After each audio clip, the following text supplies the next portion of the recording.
This original WSRE presentation is made possible by viewers like you. Thank you. He's a man on a mission to help us better understand Alzheimer's and dementia. Brian LeBlanc on this edition of Conversations.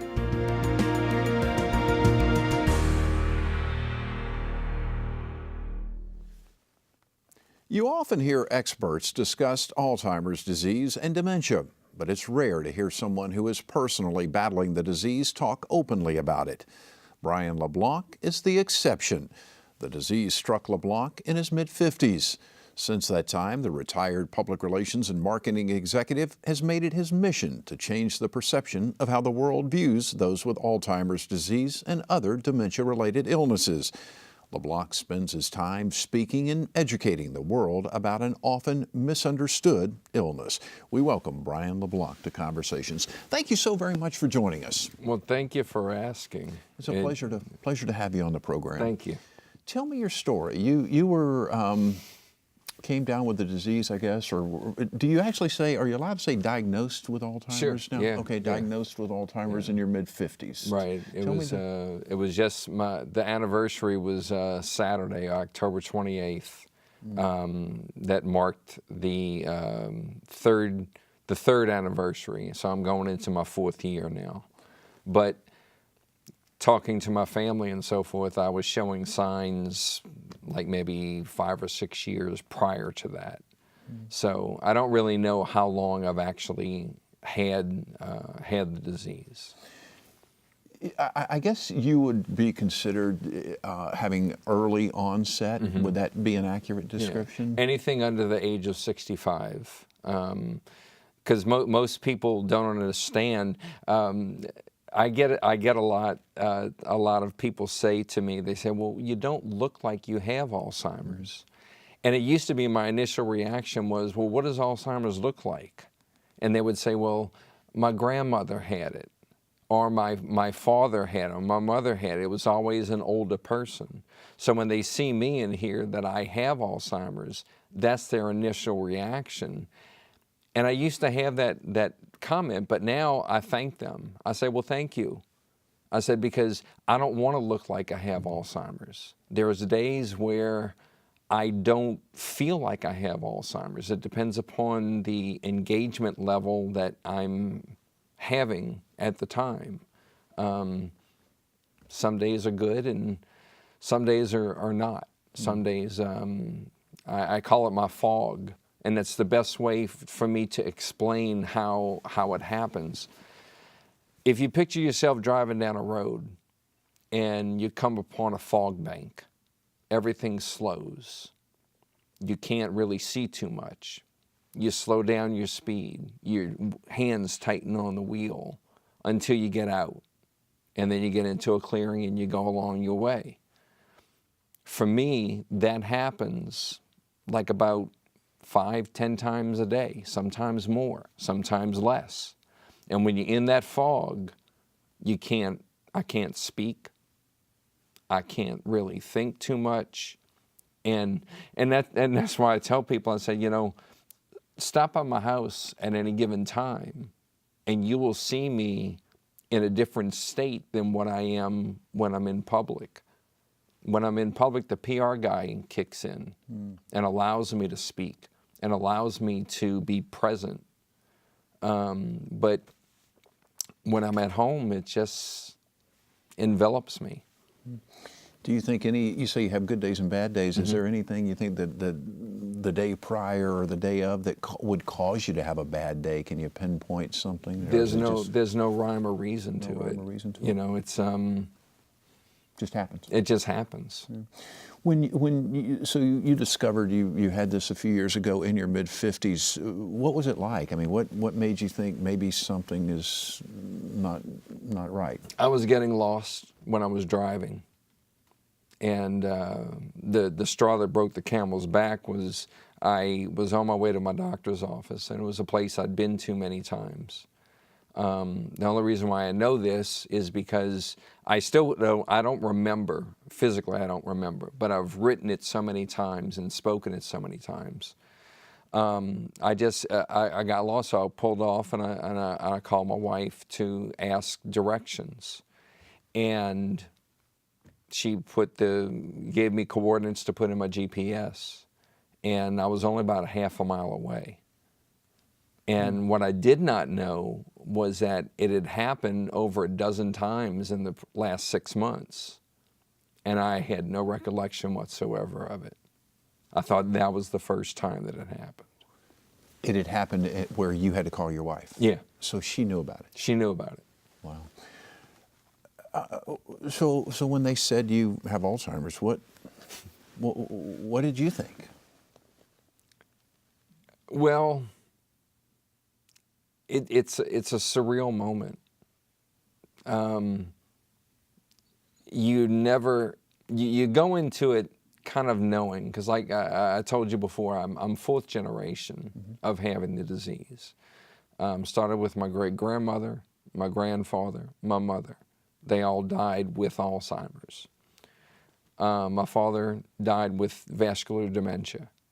So judging from my symptoms and knowing how they acted, I went into it kind of knowing. But when you hear the words, you have Alzheimer's disease, nothing can prepare you for that. Sure. Because in your mind, you see yourself living that same life that your parents lived and my grandfather. It's just,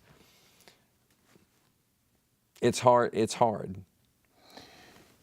You were telling me off camera, though, that we were talking about the genetic part of this and how it works. And I know you're friends and work a lot with Dr. Rodney Gutman, who has been on this program and who's a great asset to this community. And I know he had talked a little bit about this. So it's not automatically a genetic thing, but in some cases it is genetic. Right. Explain more about that. Well, I'm the youngest of 5.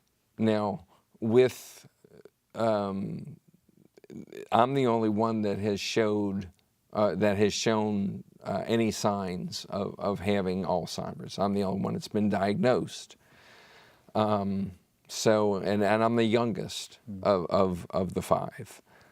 So, just because someone in your family has it or had it does not necessarily mean that you're going to develop it.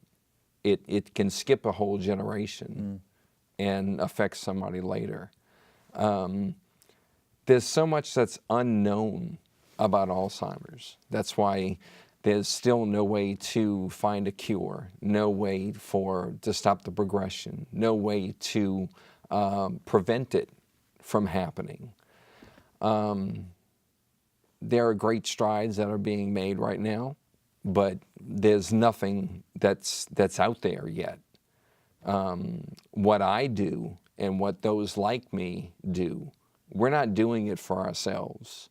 We're doing it for the generations that come after. We're raising awareness. We're letting people know that, okay, this is not your grandparents' disease anymore. This is affecting, they have a child, 2 or 3 years old. It's called childhood Alzheimer's. The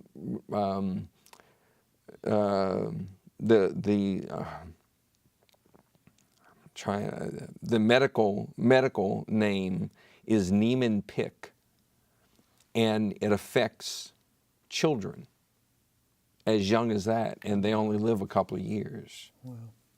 How many people are in your category as far as being the early onset? The numbers say there's about 250,000 of us living in the United States. Now, we know that there's more. Because of the stigma that's associated with the disease, some people exhibit signs, but they won't go get diagnosed. Because if they do get diagnosed, you have your job to think about. You don't go to your employer and say, hey, I got Alzheimer's, but I still got this, you know? Because it's just the perception is that people still think that when you have Alzheimer's, you should be, you're incapable of doing things. You're incapable of, and you know, don't get me wrong, there are things that I don't do anymore unless my little trusty phone tells me what to do. It tells me to eat. Now, in the last year, I guess, 18 months, I've lost like about 65 to 70 pounds. At first, it was because I was forgetting to eat. Then I've lost the sense of smell and the sense of taste. Coming from New Orleans, I was a big foodie, you know. Sure. I love to eat. But now it's the enjoyment is just, you're eating now to basically to give yourself energy, protein, and, you know, sustain life. But it's boring. You know, I no longer enjoy doing that. And so I have a reminder on this. I had a reminder to take a bath every day because I was forgetting to bathe. That came as a shock to me because I didn't realize that I was not doing that. I told you before off camera that I'm also a type 2 diabetic, and I also have heart disease. I've had 3 heart attacks and I have 2 stents, so I take medication. I have my phone to tell me when to take that medicine. Without it, and even with it, if I don't do it exactly when it tells me to go, I don't do it. What do you enjoy? What do I enjoy? I love music. Music is my go-to. It can bring you back to a certain time and a certain place. I was telling you about Disney World. Everybody that knows me knows that I love Disney World. And I've been going there since 1976.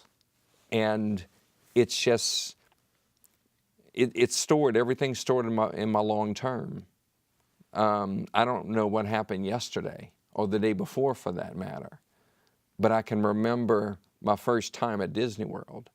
And I go there by myself and can navigate my way through most of the places, except if it's the new lands over in Animal Kingdom and Hollywood Studio, whatever it's called now, right. Disney Studios. Right. They have new stuff. Right. So I don't know that. I have to look at a map, and I don't remember it from going back. The next time I won't remember. But as far as Epcot and Magic Kingdom, I know the places, and so it makes me very relaxed. It makes me feel like I'm coming home to a place that's very familiar to me. Interesting, interesting. What else do you enjoy doing?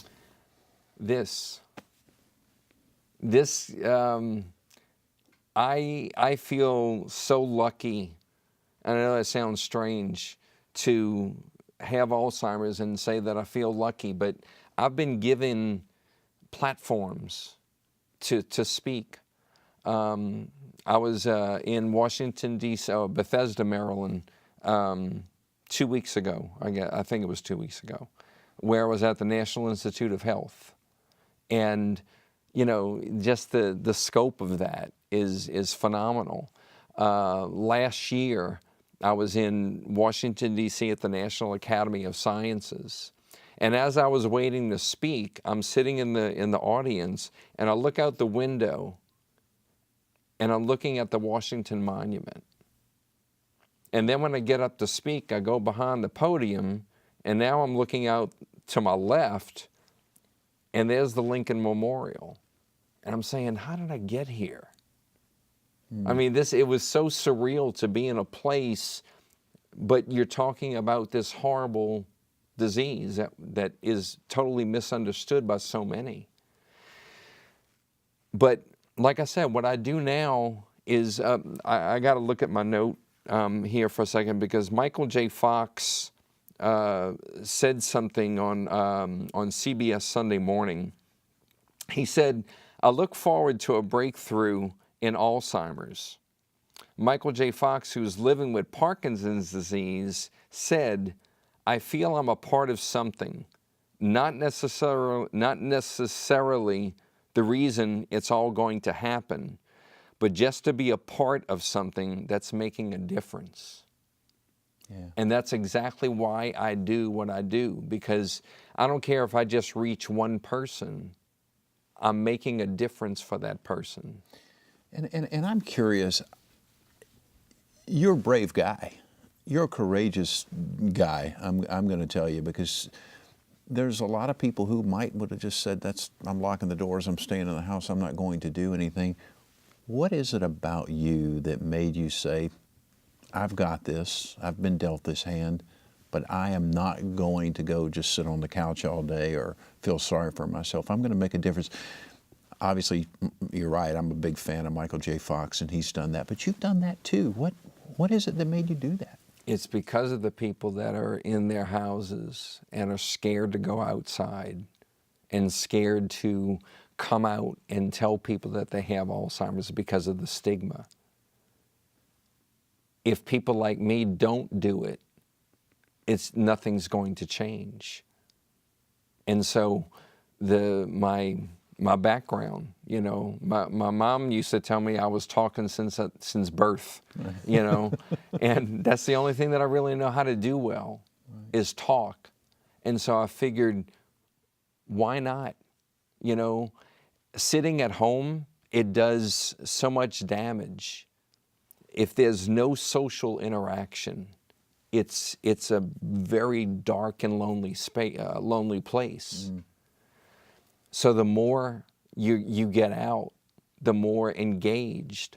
I was at a conference back in June, and the title was Reimagine Life with Dementia, and it had engage, empower, enable.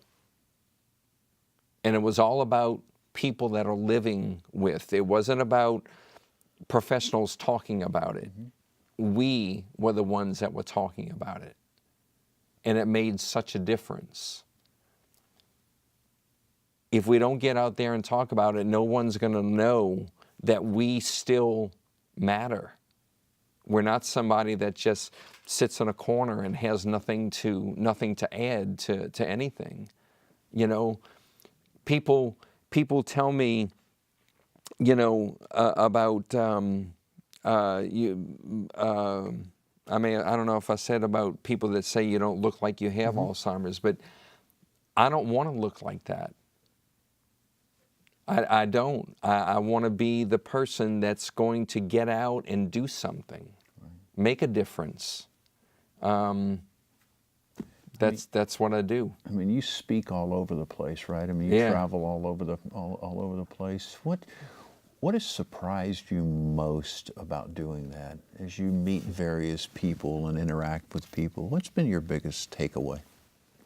Okay. Usually at these conferences there are, well-known speakers. They got lots of initials behind their names, and they're so smart and intelligent, and they get up there and they talk. And then I get up there. I have no initials behind my name. I'm just Brian LeBlanc, living with Alzheimer's. And I talk. And at the end of the talk, everybody stands up and gives me a standing ovation. And it's like, they haven't done that for anybody else. They did it for me. But why? I always question it. Are they doing it because I have Alzheimer's? Are they doing it because I have Alzheimer's and they're amazed that I can still speak?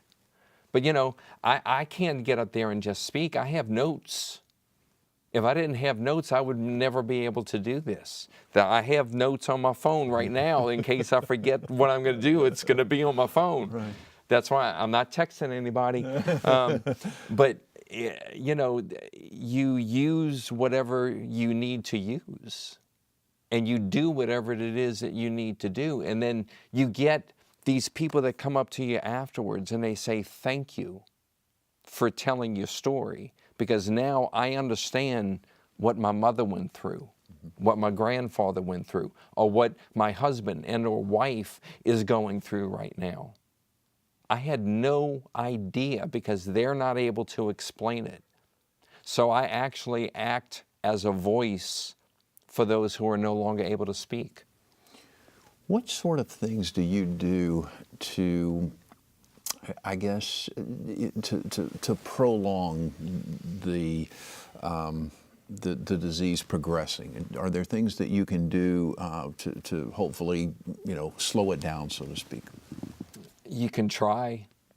Staying healthy is one thing. I walk between 15 and 20 miles a week. I'm eating healthy now. Just eating good foods that are high in protein and, not a whole bunch of fat. Of course, last night I had a bowl of ice cream because I wanted it.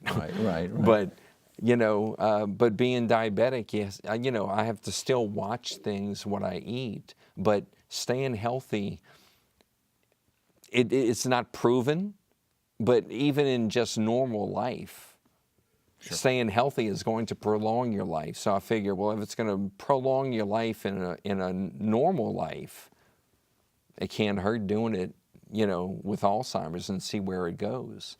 And plus, it makes you feel good, and plus, it gets you out the house. It keeps your brain active. Are there mental exercises you do? You always hear folks talk about doing this mental exercise or crossword puzzles or whatever. Words with friends. Words with friends. Yeah. Okay. Yeah, I play a lot of that. And plus, I'm very active on social media. On Facebook, LinkedIn, Twitter, Instagram, anything, any platform that I can use to get my message out is going to be what I do, because I feel like it is I feel like it's very important to do that. People want to know, but they don't know how to go about it. So I have a blog that I write.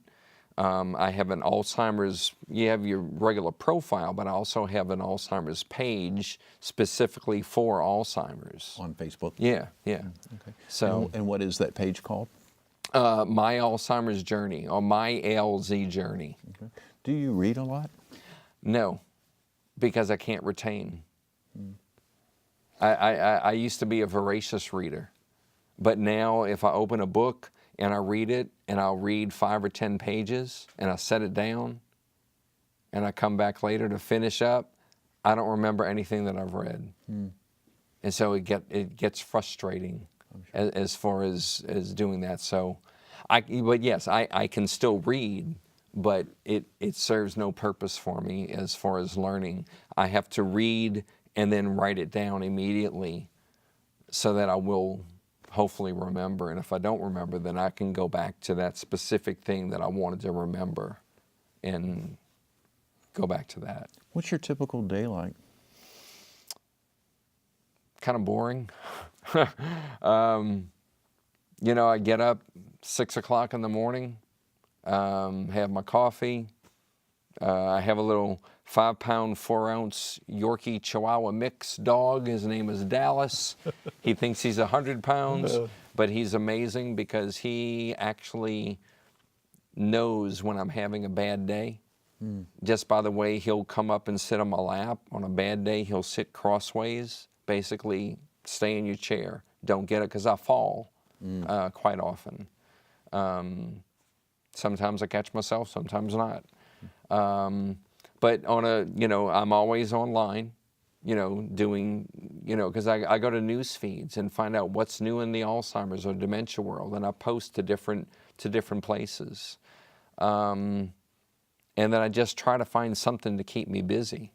But there's days where I wake up and the fog is so bad that I can't speak.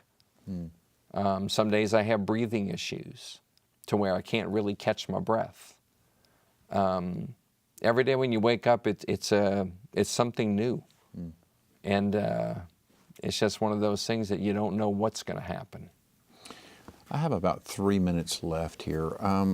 What advice would you give to either someone perhaps who has Alzheimer's or a caregiver or spouse or child or whatever of someone who has Alzheimer's? Don't sit in a corner and let the world pass you by. Just because you have this disease does not mean that you just have to fade away. You still have a life to live. Find the things that you used to enjoy and enjoy them again. You know, if you're into music, I have music playing in the house all the time. If you have a favorite movie, you know, watch it on DVD. You know, get the neurons firing. Don't just be an idle person. You've got to stay active. There's online support groups, there's physical support groups for both people living with the disease as well as their care partners. There's always something to do. You just have to make yourself get out and do it.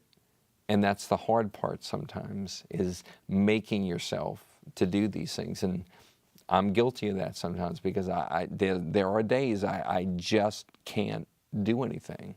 And I'm a slug all day. And it shows. By the afternoon, I am just, I'm mad at myself, and I react that way. It's not a good place. In about 30 seconds, how optimistic are you about the medical progress that'll be made in the coming years? It's going to be after my lifetime. So I concentrate on living in the moment now. And I know that it's not going to affect me. But what I do now is not for me. I'm trying to make a difference for the people that come after. We wish you all the very best. Thank you. Thank you. Thanks for having me. It's absolutely my pleasure. You're a brave guy. Thanks, Jeff. And you are very courageous, and I applaud you for what you're doing. And there's one thing I'm going to say. I hope I'm wrong. I hope you're wrong about it's going to be after your lifetime. I hope they. I hope so too. Magic. There's a lot of work that needs to be done, but they're getting there little by little. Thank you, Brian, so very much. Brian LeBlanc, you'll find him on Facebook and Google him, and there's some articles and blogs and whatnot out there. By the way, you can see more of our conversations online at WSRE.org/conversations, as well as on YouTube and Facebook. I'm Jeff Weeks. Thank you so very much for watching. I hope you enjoyed the broadcast. Take great care of yourself, and we'll see you soon.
Support for this program is provided in part by Gulf Power, a Southern company, and by viewers like you.